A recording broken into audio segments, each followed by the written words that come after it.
Tennessee's basketball team over the weekend. Caleb, what did you think? What are your thoughts on Tennessee's basketball team? Because I've got some pretty strong thoughts, and I'm not sure that we're going to be on the same page here. So give me what you got. All right, so Tennessee's basketball team over the weekend beat Austin Peay 103-68. And Dave, believe it or not, I'm where you're at based on this win. I'm not where you're at on the narrative for the whole season, because we just talked about, don't ride with the narrative. I'm not there for the whole season. But I'm not where people are at for Tennessee from yesterday's game. And let me tell you why. The excitement about Tennessee, and we've always had the debate, Dave, when Tennessee goes ice cold shooting from three, can they manufacture points? That's the question with the Rick Barnes offense, right? Yes. Well, they were 5 of 14 from three yesterday, and they still scored 103 points. Here's why I can't read it too much into that, Dave. Igor Milicic scored 23. Felix Okpara added 12. Cade Phillips added 13 off the bench. What did they do? They just pounded it inside because Austin Peay's tallest player was 6'8". Mm-hmm. So I can't sit there and look at them scoring 103 points while not being red hot shooting from three and say, oh, well, they figured it out. They're going to be fine going forward, because they're going to have more competition guarding them underneath the basket in the future, particularly in the NCAA tournament, than you're going to get with an Austin Peay whose center is 6'8". And now, that is a good sign, though, for them that those players are efficient under the basket and they can all play. Igor Milicic is very finesse. He's got a unique offensive game to him. Felix Okpara is the scrapper. Cade Phillips proving he can provide valuable minutes off the bench with the 13 points. JP Estrella still being banged up is a great sign that Tennessee found other ways to score, or that Tennessee found other bigs. And Darlington Stone-Dubar still not in the offense. So I think long-term, you're still encouraged by this team. But you can't really be excited over 103 points because you pounded it inside in the paint against a low level mid-major team that does not have anybody tall that can compete. Yeah, I don't think you can take much away from this game other than it's another opportunity to see Igor and Chaz. So the poll questions on our YouTube page is, who are you most excited about? And I think I know the answer to this, what most people will say. Chaz, of course. Igor, still Darling Stone, really. I don't know how it can be Darling Stone, but I put him on there because those are the trio that came in. I think it's Igor. Now, I think more rides on Chaz Lanier's shoulders, but I have my doubts that Chaz Lanier can come anywhere close to Dalton Knecht, who might just be the rookie of the year in the NBA, right? Correct. Okay. You're absolutely right. He might. So I don't think that Chaz Lanier can answer anywhere near like Dalton Knecht can. So I'm most excited about Igor, his ability to step out and shoot the three. And with Darling Stone, the jury's still out. I don't want to jump on him because I've been told there's a personal issue that was not his fault. And I think that's still developing.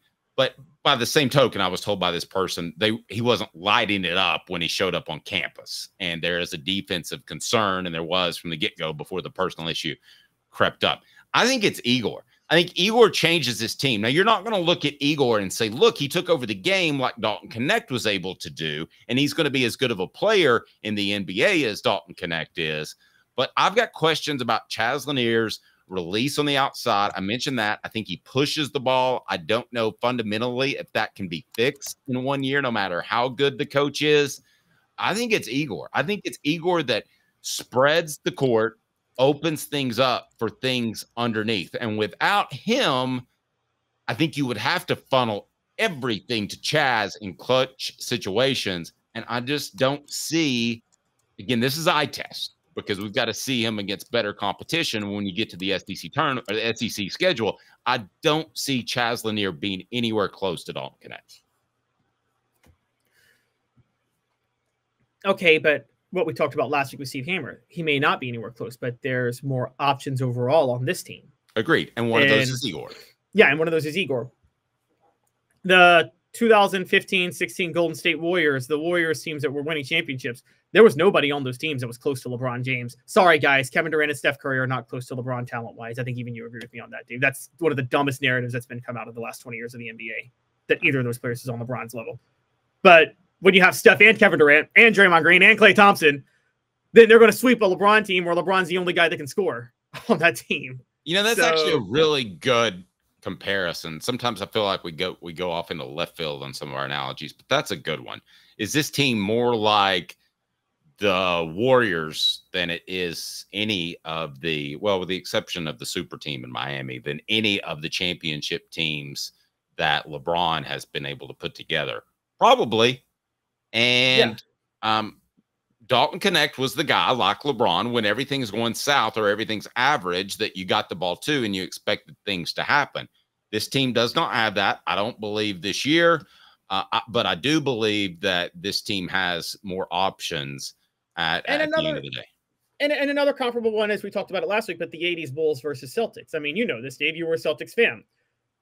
Literally, it was Michael Jordan versus 7 guys, wasn't it, during that time?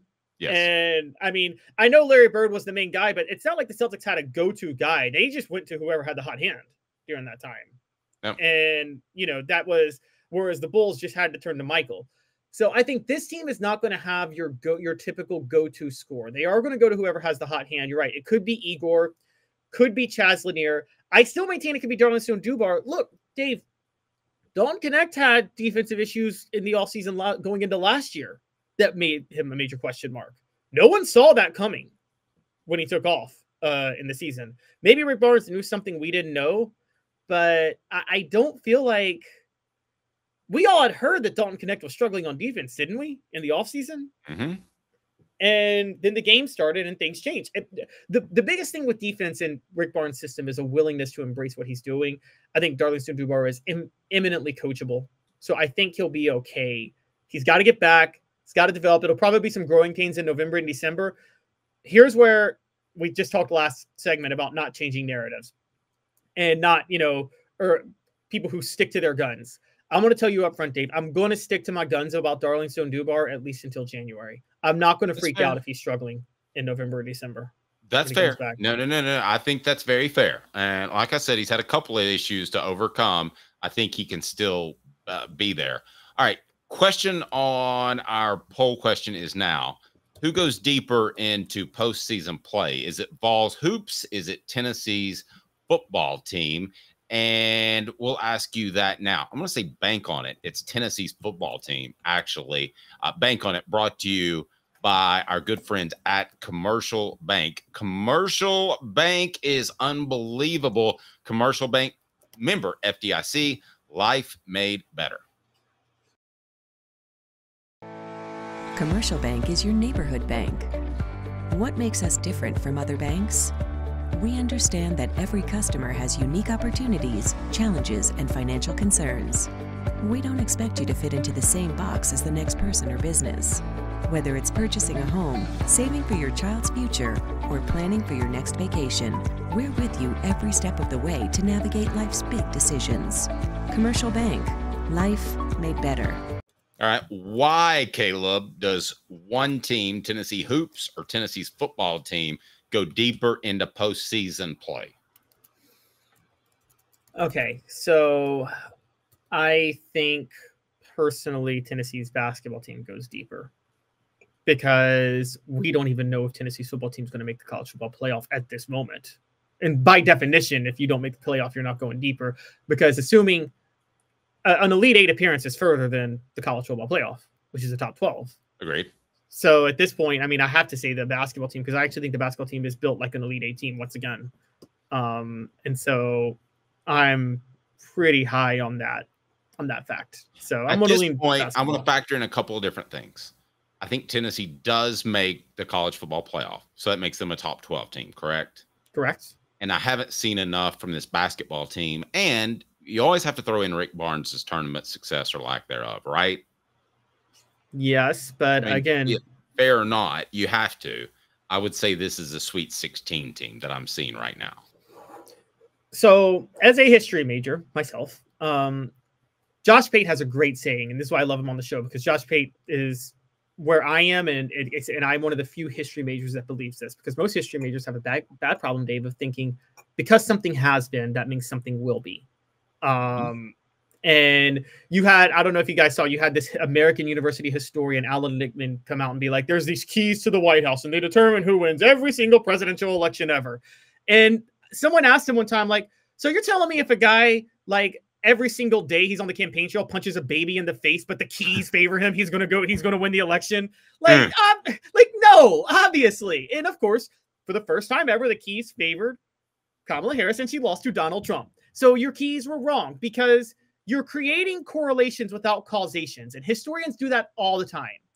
I think we're creating a correlation without causation sometimes with Rick Barnes and his lack of tournament success. There's a good chance it just hasn't been there. And just to give you an example, Dave, Mark Few. People still to this day say Tony Bennett's a better tournament coach than Mark Few because Tony Bennett got one national title at Virginia. That's just a flat out lie. Mark Few is a better tournament coach than Tony Bennett. Tony Bennett had one run, but that doesn't make him a better tournament coach. And I think we create too many narratives. And I think we're seeing, Rick Barnes just went to the Elite Eight. So I can't go with the whole, I think this era of Rick Barnes is different from the era of Rick Barnes we saw at Texas. That's where I'm leaning on that. Okay, but let me play devil's advocate. He went to the Elite Eight despite having the most electric, explosive player and didn't get to the Final Four despite having the most electric, explosive player in college basketball last year. No offense against Zach Edey at Purdue, but listen, that guy was what he is. He was a stiff standing down low who was good on defense. He had a mentally soft center who melted down against the competition of Zach Edey that he couldn't bank on happening until it happened. That's what happened. Jonas Adu wilted beneath the pressure. Probably did. I don't have an argument with that.